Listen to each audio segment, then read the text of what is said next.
Corona काल में कराहते real estate sector के लिए बीते हफ्ते दो बड़ी राहत भरी खबरें आईं। सबसे पहले तो नोएडा, ग्रेटर नोएडा और यमुना एक्सप्रेसवे अथॉरिटी ने MCLR प्लस 1% की दर से डेवलपर से जमीन के बकाया पर ब्याज लेने का फैसला किया। इसकी मांग डेवलपर्स काफी समय से यूपी सरकार से कर रहे थे।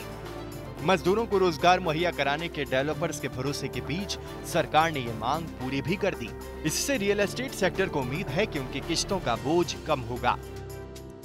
यूपी गवर्नमेंट ने भी से भी अच्छी खबर मिली है कि इंटरेस्ट गिराए गए हैं लैंड यूज के लिए। इससे काफी बेनिफिट होगा डेवलपर्स के लिए। जो इनकम्प्लीट प्रोजेक्ट्स हैं वो कंप्लीट हो जाएंगे। आगे ऐसी और इंसेंटिव गवर्नमेंट की मिलेगी तो हम कोप अप कर पाएंगे। अभी बकाया किस्तों पर इस बोझ के घटने की खुशी पूरी तरह से मनाई भी नहीं गई थी कि आम्रपाली के मामले में आए सुप्रीम कोर्ट के एक फैसले ने यहाँ के रियल एस्टेट को बड़ी खुशी मनाने का मौका दे दिया है। दरअसल आम्रपाली पर नोएडा, ग्रेटर नोएडा में विकास प्राधिकरणों का सबसे ज्यादा बकाया है। इस बकाया रकम में बड़ा हिस्सा ब्याज और ब्याज पर ब्याज का है।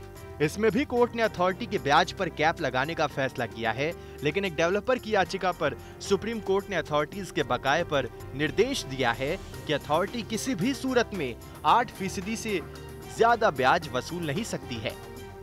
इससे डेवलपर्स की बाँछें खिल गई हैं। नोएडा और ग्रेटर नोएडा अथॉरिटी ने 2005 से 114 प्लॉट्स का आवंटन किया है। इनमें से 60% प्रोजेक्ट्स बनकर तैयार ही नहीं हो सके हैं। 81 प्लॉट्स को कीमत का 10% भुगतान करने के बाद अलॉट किया गया था। 81 में से केवल 29 का पोजीशन ग्राहकों को मिला है।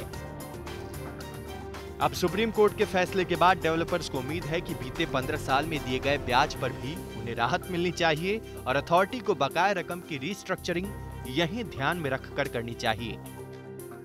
जो इंटरेस्ट रेट होता है एक तरह से RBI कंट्रोल्ड होता है और किसी भी प्रोजेक्ट की वायबिलिटी उसके ऊपर बहुत ज़्यादा निर्भर करती है।